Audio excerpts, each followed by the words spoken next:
ભારત દેશ ધાર્મિક દેશ છે અને ભારતમાં વસતા લોકો ધર્મ પ્રત્યે ખૂબ જ આસ્થા ધરાવતા હોય છે. શ્રાવણ મહિનાની શરૂઆત થતાં મોટાભાગના તમામ તહેવારો અને વ્રતની ઉજવણી આ મહિનામાં થતી હોય છે.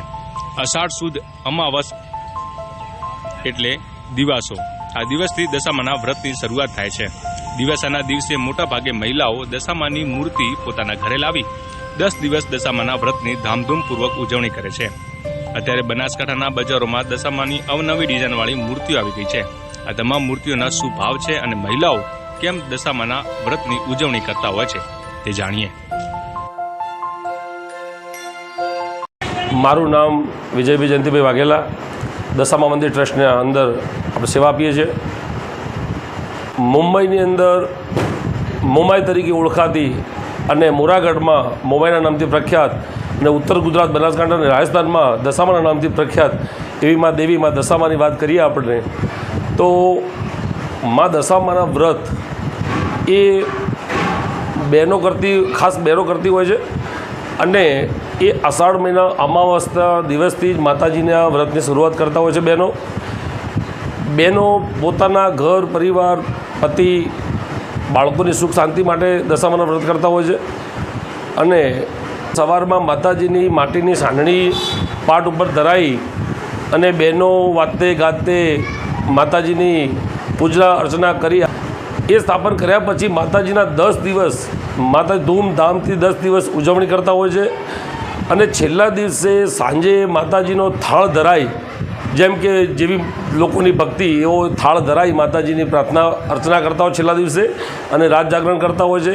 રાત જાગ્યા પછી આખી રાત જાગ્યા પછી સવારે માતાજીનું જે પ્રમાણે મુહૂર્ત હોય, લગભગ સવાર વહેલું હોય છે મુહૂર્ત, તો એ પ્રમાણે માતાજીને પાટેથી વાતે ગાતે લઈ અને વધામણું વળામણું કરી અને માતાજીના નદીએ જઈ અને એમનું નદીમાં વિસર્જન કરતા હોય છે.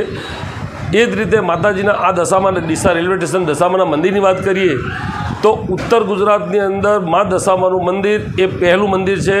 જેમ કે ગુજરાતની અંદર મોરાગઢ પહેલું અને દશામાનું રેલવે સ્ટેશન ડીસા એટલે બીજા નંબરનું મંદિર છે.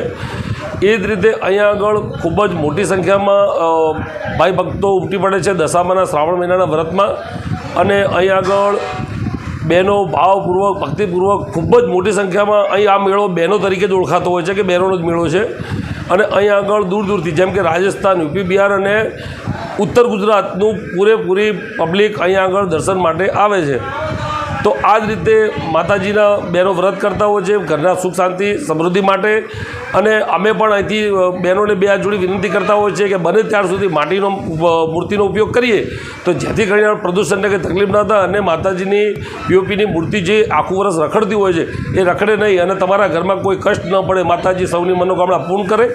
દિવાસાના દિવસથી દશામાના વ્રતની શરૂઆત થઈ જતી હોય છે અને મહિલાઓ મોટાભાગે દશામાના વ્રત કરતી હોય છે, જેથી બજારોમાં અવનવી ડિઝાઇનવાળી અત્યારે દશામાની મૂર્તિઓ આવી જઈ છે.